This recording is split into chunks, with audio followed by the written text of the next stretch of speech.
Welcome back to Rockford Reading Daily. We are continuing to read The End of Policing by Alex Vitale. We are reading Chapter 9, Border Policing. ICE is another major part of border policing. While most of its work involves inspecting people and goods at official border crossings, it is also tasked with apprehending undocumented migrants once they are in the United States. ICE also runs the detention facilities used to process, detain, and incarcerate migrants. In 2003, ICE created fugitive operations teams intended to focus on finding migrants who have called the end of policing. Have a good night. In 2003, ICE created fugitive operations teams intended to focus on finding migrants who have committed serious crimes. Over the last decade and a half, the number of these units has risen from 8 teams in 2003 to 129 today, at a cost of $155 million a year. These units were created to get serious criminals off the streets and out of the country, which is likely to make them a focus of increased funding under Trump. In practice, however, they engage in fishing expeditions in which they enter homes and workplaces on flimsy evidence and undertake dragnet-type tactics that ensnare primarily non-criminal migrants. DHS's Inspector General reported that the information used to plan and justify these raids is, quote, grossly inaccurate, end quote. The Migration Institute documented that from 2003 to 2008, about 3/4 of those arrested had no criminal record. In 2007, despite spending over $100 million, these teams arrested only 672 people with serious criminal histories. In more recent years, the percentage of serious arrests has declined even further. Quotas have been established, and the number of units increased. In 2012, these teams arrested 37,000 people, the vast majority of whom had no history of violent crime. ICE also created a worksite enforcement unit in 2006 that conducts heavily armed raids of workplaces and reviews employees' lists looking for possible undocumented migrants, who are then intimidated into agreeing to deportation without a hearing or access to a lawyer. The Obama administration claimed to have shifted the focus to targeting employers, but employee audits led to mass firings of legal and undocumented workers. Of almost 100,000 prosecutions in 2009, only 13 were of employers. The border is also the front line of the failed war on drugs. The U.S. employs a, quote, supply side, end quote, strategy of denying people access to drugs through interdiction and criminalization. Interdiction involves using the Border Patrol, Coast Guard, U.S. military, and ICE to interrupt the flow of drugs into the country. It has failed. A recent report showed that 80% of the people arrested on drug charges by the Border Patrol were U.S. citizens. These arrests are occurring at border crossings, at checkpoints, and during immigration raids, and are mostly for marijuana. There is speculation that drug seizures are being driven by the dramatic decline in border crossers, and that the agency needs to justify its huge size and budget by seizing drugs instead.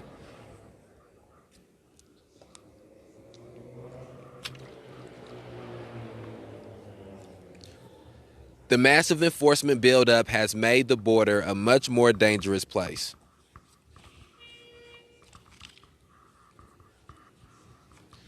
Since the crackdowns began in 1996, thousands have died trying to cross in ever more remote desert areas of Arizona and New Mexico.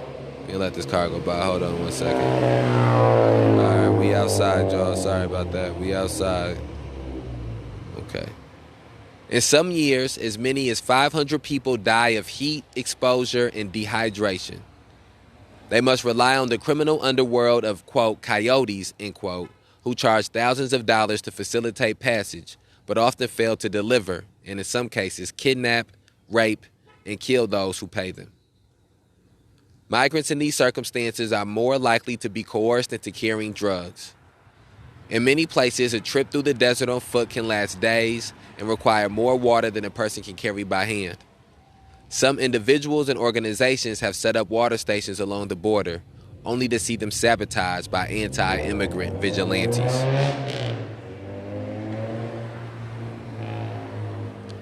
There has also been a dramatic expansion in the number of deportations, which have more than doubled over the last decade to close to 500,000 a year.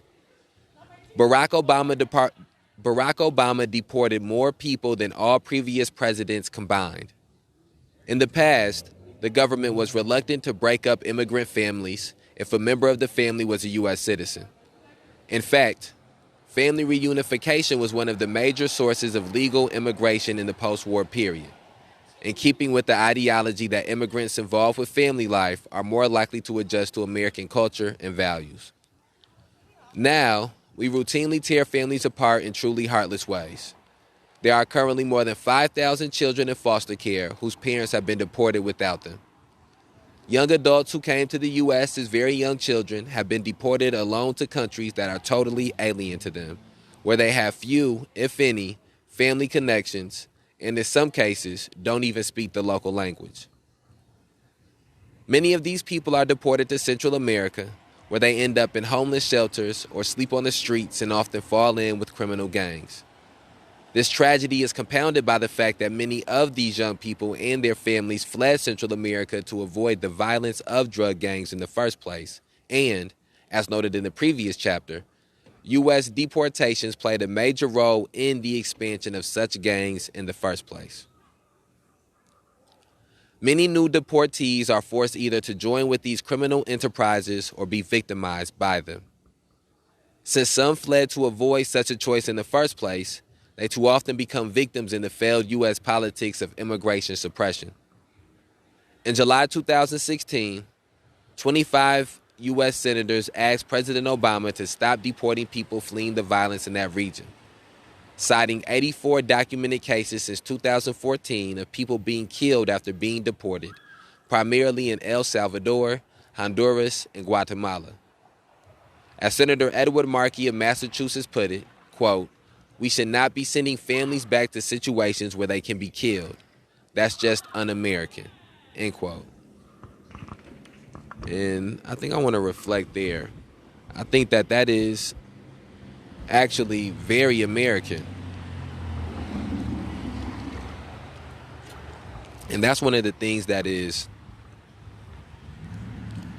one of the complexities that exists within the United States of America, is that the United States of America portrays itself to be the land of the free, the home of the brave, portrays itself to be a place where anybody can become anything, portrays itself to be a place where equality is at the forefront of the value system.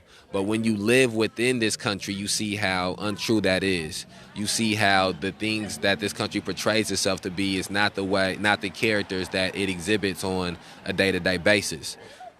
And the characters that it exhibits on a day-to-day basis says, yes, that they would deport people who are of color, who are poor people, to countries where they could be killed. Because this country perpetuates systems that kill its own citizens, because this country puts its own citizens in living conditions and in situations in which they will be killed. So it cannot come as a surprise to us that it would do it to... What up, bro? You already know, man. Stay safe out here.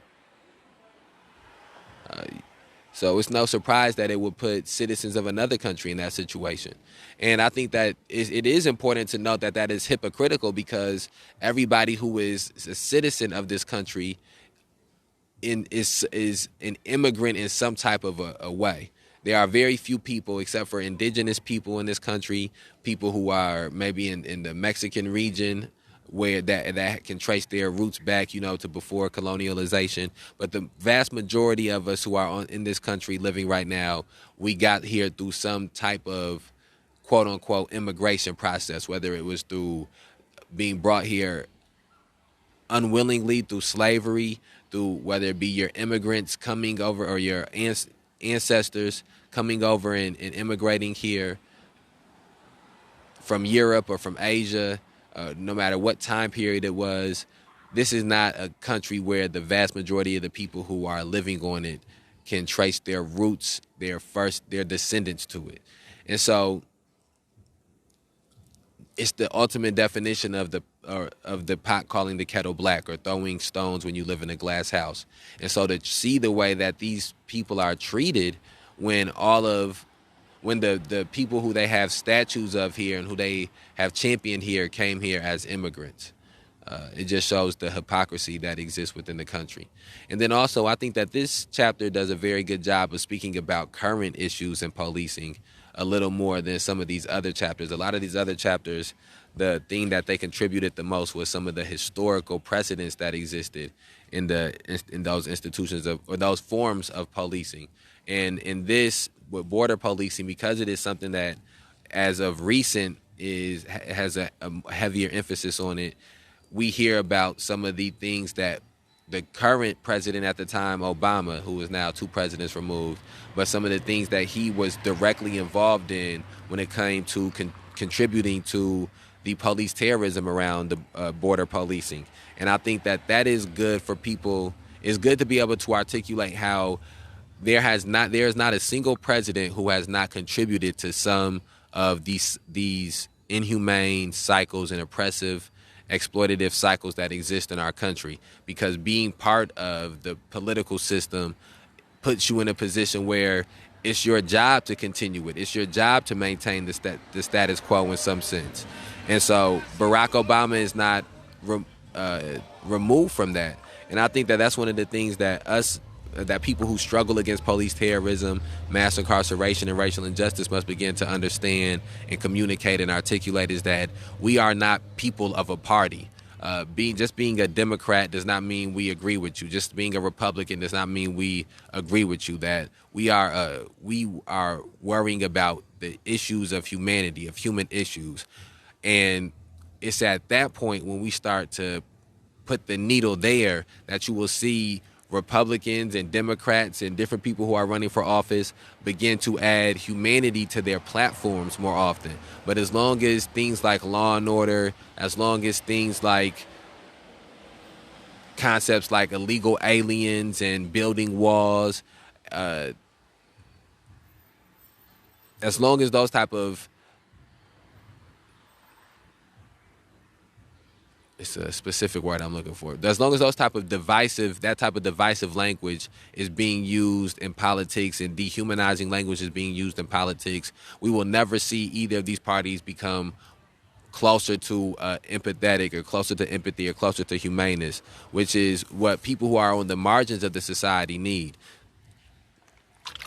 The main thing that is needed for the people we're reading about dealing with border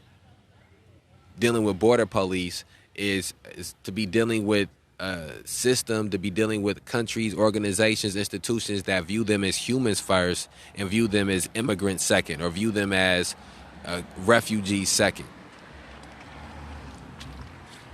And one of the things we've seen recently, and just connect this to recent times, we've seen how Ukrainian refugees were viewed in a different light than refugees coming from Mexico have been. For years, you've seen the stigmatization of Mexican immigrants and Mexican refugees and South American refugees, and Trump even once talked about how he didn't want people from shithole countries coming over here. And then you see how Ukrainian refugees were viewed by the world, and the humanizing of them that was done, as opposed to the dehumanizing which we've seen done for refugees of color. And I just think that that's again, that hypocrisy is important for us to note. Okay.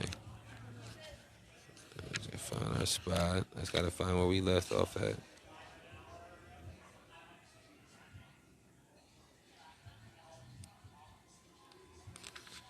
And also, I think, last thing, but it's important to remember how they pointed out that the border is the front line on the war on drugs. I thought that was a very important point. 1 second.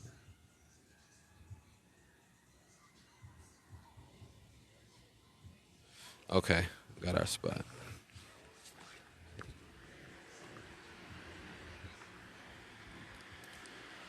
The Border Patrol has also become actively involved in securing major national events like the Super Bowl as part of the war on terror.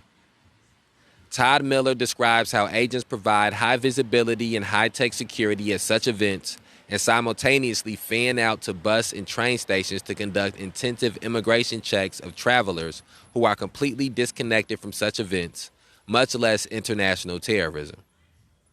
Miller also highlights the troubling practices of detaining and searching U.S. citizens because of their political, academic, and journalistic activities. Agents have watch lists. People on these lists can be arrested and interrogated and have their electronic possessions seized when crossing the border.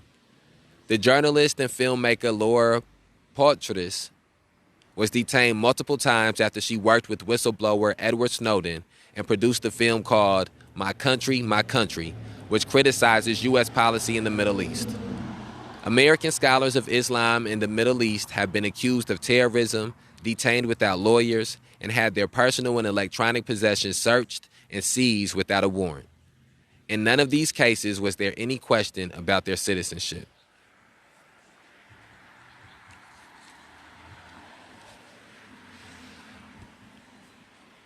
The Border Patrol has never had any effective accountability mechanism.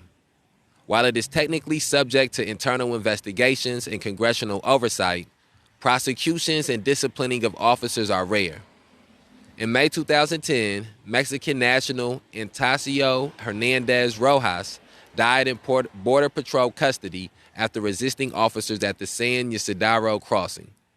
He was beaten and tasered while handcuffed and died a short time thereafter. A 5-year investigation by the FBI, DOJ, and DHS found no criminal wrongdoing, despite a video reminiscent of the 1993 Rodney King beating in which a prone Rojas is surrounded by more than a dozen officers while being tasered. Since then, the Southern Border Communities Coalition has documented 50 additional deaths at the hands of Border Patrol agents. While many of these cases involve migrants using violence, others involved reckless pursuits on sea and land, casual disregard for the lives of migrants, and excessive use of force. Since 2005, only 3 Border Patrol agents have faced indictments for excessive use of force, 2 from local prosecutors and 1 from the Department of Justice. In that later case, Agent Lonnie Swartz faces murder charges for killing a 12-year-old Mexican national by shooting him through a fence while he was allegedly throwing rocks at agents from the Mexican side of the fence in 2012. After 4 years, the case remains delayed and videos of the incident are sealed. Neither of the other previous cases resulted in convictions. In 2014, the American Immigration Council found that, out of 809 official complaints against BP agents, only 13 resulted in any discipline. In the most serious case, 1 officer was suspended. The rest received little more than reprimands. President Obama's main effort to add accountability was to propose $5 million for body cameras. The water gets even muddier when military troops are involved. In 1997, U.S. Marines working as lookouts and snipers with the Border Patrol in rural West Texas mistook a goat herder for a drug trafficker and killed him. Investigators harshly criticized the Marines and Border Patrol for sending troops to the border with no training or preparation. A state grand jury refused to indict the Marine who pulled the trigger, but the government paid the Hernandez family a settlement of $1 million.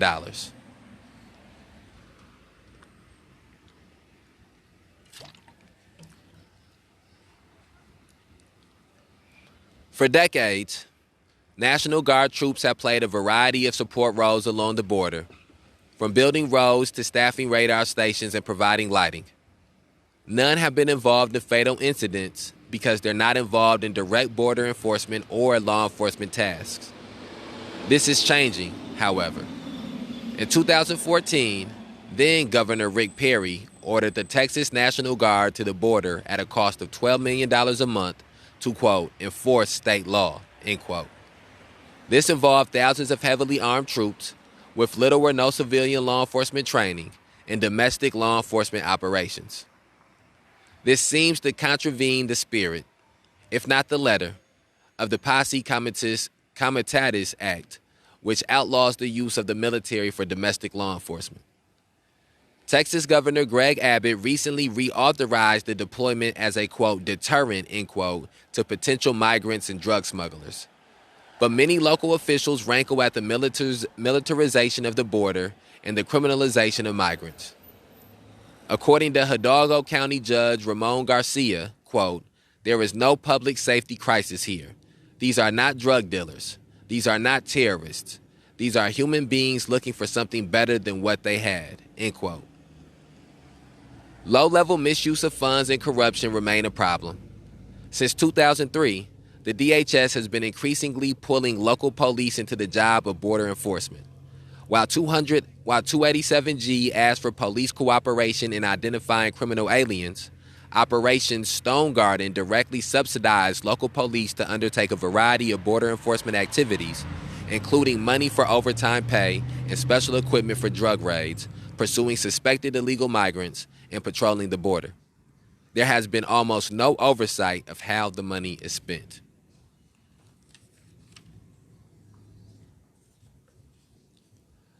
The Arizona Daily Star uncovered massive overtime payments to officers, sometimes in excess of their base salaries, leaving local taxpayers to come up with dramatically higher pensions as officers retire and collect based on these inflated salaries.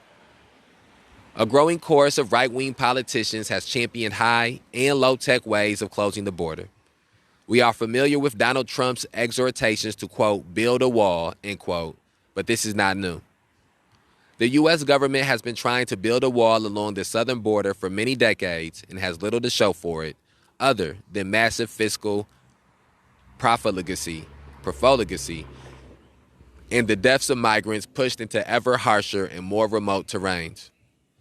There is no logistical way to build an effective wall between the U.S. and Mexico. The terrain is too difficult, the cost too great, and the ways around it too many. For one thing, 40% of all people in the country illegally come by plane and overstay one of a variety of visas. Walls can't just be built and left to do their thing. They must be staffed and maintained. Any wall can be breached, climbed over, or tunneled under if no one is watching. That would require a vast army along the fence, which would undoubtedly contribute to more unnecessary deaths. More than 700 border tunnels were discovered between 2006 and 2014, and further wall building will undoubtedly stimulate more tunnel building. The U.S. is plowing billions into electronic border protection initiatives. As early as the late 1980s, the U.S. was attempting to use technology to pinpoint enforcement efforts. Over the next 10 years, the Intelligent Computer-Aided Detection and Integrated Surveillance Intelligence System programs spent thousands of millions of dollars for a system that in the end was deemed, quote, functionally inoperable, end quote. Undeterred, Congress gave Boeing $1 billion over the next several years to build the Secure Borders Initiative net. After years of cost overruns, mismanagement, operation failure, and critical government accounting office reports, the program was completely scrapped.